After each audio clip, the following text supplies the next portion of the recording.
On the good side naman, ito yung money, money, money.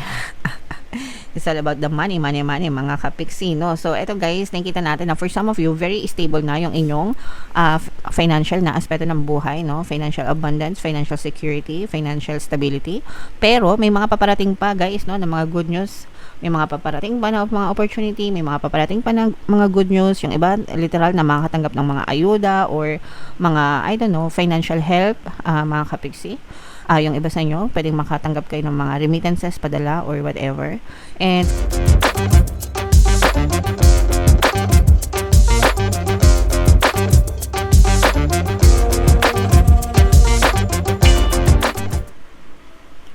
hello guys, hello Aquarius, welcome back to Pinoy Pixie Tarot. Ang pamagat ng episode natin for tonight is full moon kapalaran guys, para ngayong September to December, September to October. Para ngayong September to October para sa Aquarius, Sun, Moon, Rising Sign, and Venus.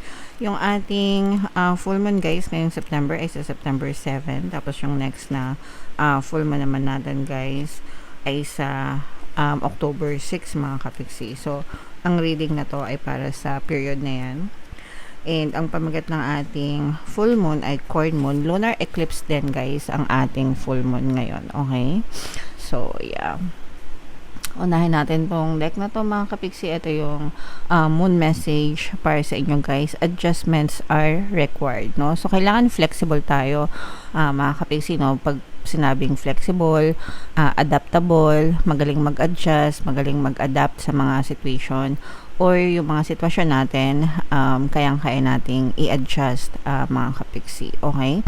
So, for some of you, pwedeng napapanahon ganun na kailangan nyo mag-adjust mga kapiksi sa kahit anong aspeto ng buhay, pwedeng sa work, pwedeng sa life, pwedeng sa love life mga kapiksi. Nag-undergo kayo ng ganong klaseng phase right now.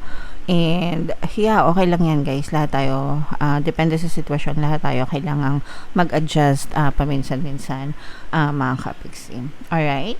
And mas maganda talaga na nag-adjust tayo guys para mas madali tayo maka-survive no, sa mga hamon ng buhay. So, attune to the moon guys, I am re-evaluating the situation. Okay, so i-re-evaluate nyo, i-analyze nyo, pag-aralan nyo ulit yung mga sitwasyon nyo, mga kapiksi, no? And especially ngayon guys, kasi bare months na, di ba? 4 months na lang ang natitira para sa atin. Ngayong 2025, malapit na tayo magbabay, malapit na natin i-welcome yung 2026 mga kapiksi. So, kung hindi nyo pa na-achieve yung mga goals nyo or meron pa kayong mga hindi na-achieve sa buhay nyo guys, and kung kailangan nyo mag-adjust ng mga strategies nyo or whatever, gawin nyo na mga kapiksi. Alright? Additional meanings guys, your life may be out of balance and this may be causing your issues mga kapiksi. So kapag na out of balance yung buhay natin guys, ibig sabihin mas lamang yung nega, no, kesa sa positive.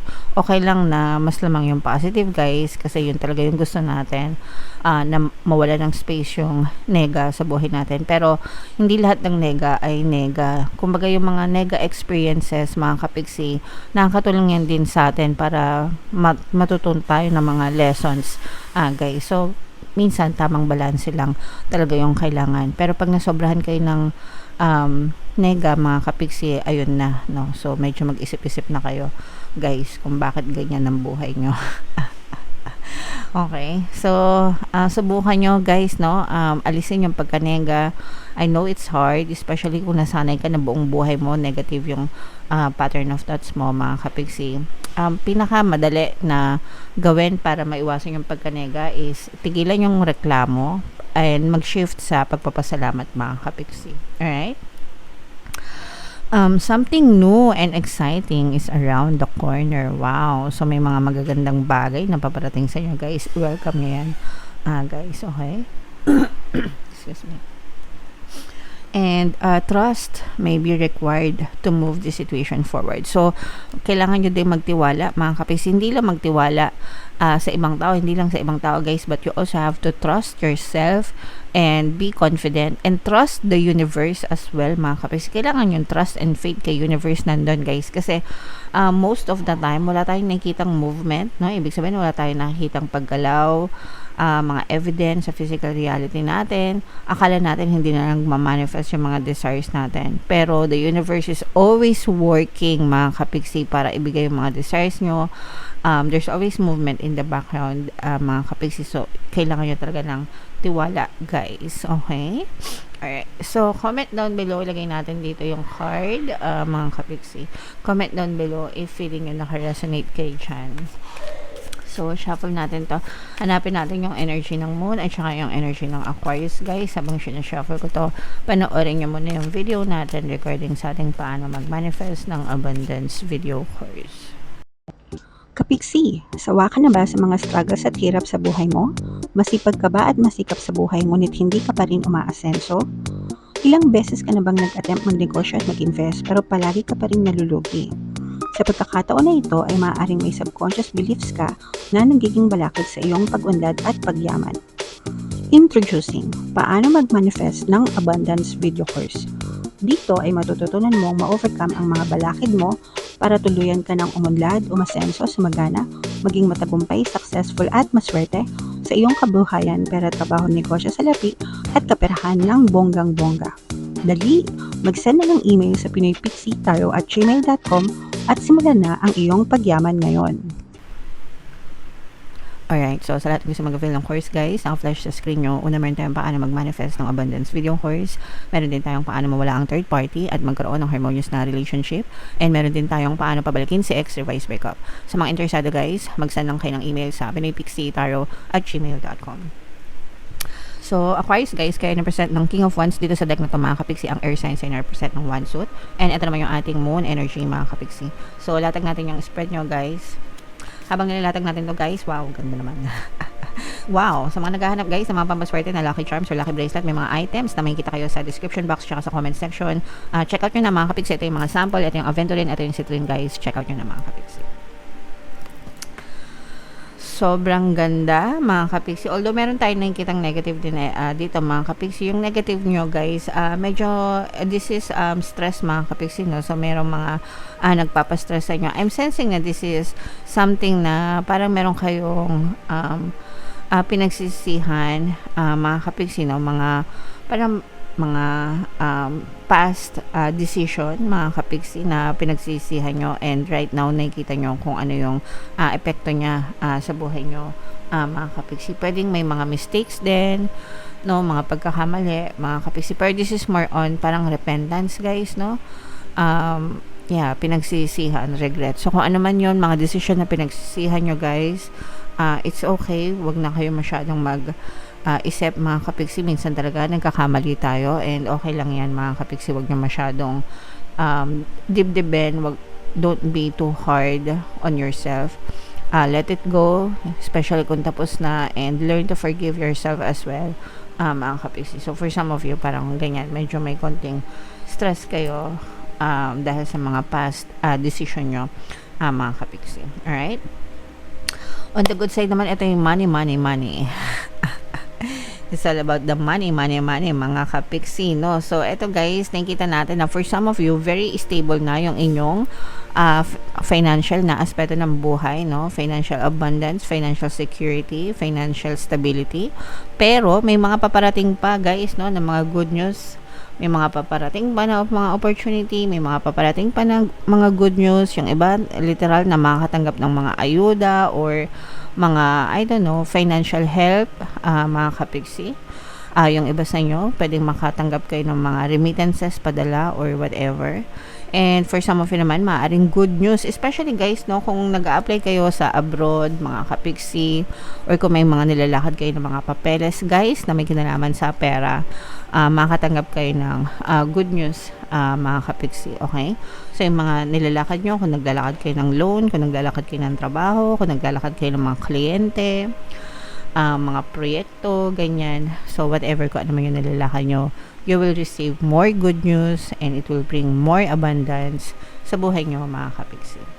And nakikita rin natin na for some of you guys, no, parang unti-unti na kayong nakaka-recover, unti-unti na kayo nakakapag-relax sa buhay nyo mga kapiksi, kasi parang finally nakita mo na matibay yung pundasyon ng buhay mo, hindi ka na masyadong nagwo-worry pagdating sa pera mga kapiksi, okay? Kaya medyo in short nakakaluwag-luwag na kayo mga kapiksi, kaya parang medyo nakakahinga na rin kayo ng maluwag guys, no? Kasi okay na, parang yung iba sa inyo financially okay na yung inyong kabuhayan guys. So, i-main-main nyo yan, guys, kasi gustong-gusto natin yan, mga kapiksi, no?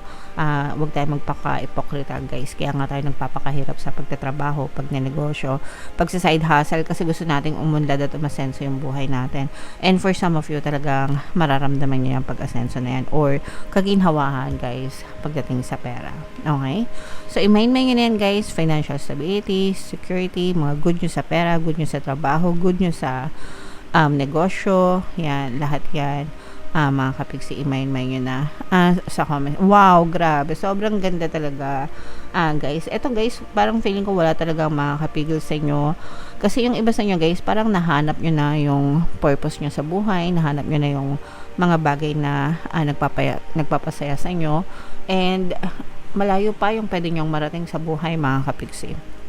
At saka, parang walang makapigil, no? Parang walang makapigil sa'yo right now. Tuloy-tuloy yung magandang energy nyo, mga kapiksi. Walang makapigil sa inyo hanggang sa marating nyo yung tuktok ng tagumpay, guys. Okay? And ayan guys, no? Talagang pinupunuan ni universe. Ibibigay talaga sa inyo ni universe, mga kapiksi, yung mga rewards na deserve nyo, mga kapiksi. Pagdating sa pera, guys, parang nakikita natin na may ano dito, give and take, mga kapiksi, no? Binibigyan ka ni universe ng mga blessings, mga kapiksi, and in return, no, hindi mo siya kinukubra lang para sa sarili mo, pero yung iba sa inyo talagang you are helping other people, no? Tumutulong kayo sa ibang tao, nag-share kayo ng blessings nyo, and the more na ginagawa nyo yan guys, the more na umiikot talaga yung blessings nyo, yung blessings sa buhay nyo, mga kapiksi. So, hindi kayo nawawalan guys, kahit na namimigay kayo or nagbibigay kayo, nag-share kayo.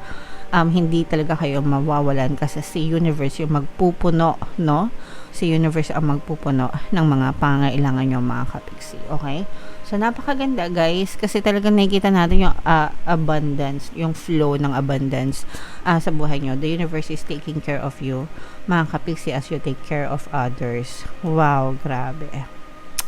Grabe, sobrang ganda, mga kapiksi. So, i-main-main nyo na yan guys, no? Sa comment section, mga kapiksi, kaginhawahan sa pera, mga good karma, no? Rewards from the universe, financial abundance, yan, mga good news sa money, mga kapiksi, lahat yan. I-main-main nyo na sa comment section. And for more tarot readings guys, ito yung playlist nyo. Ito naman yung ating success stories ng paano mag-manifest ng abundance video course. Thank you for liking, sharing, and subscribing guys. See you next time. I love you all. Have a nice day. Bye-bye.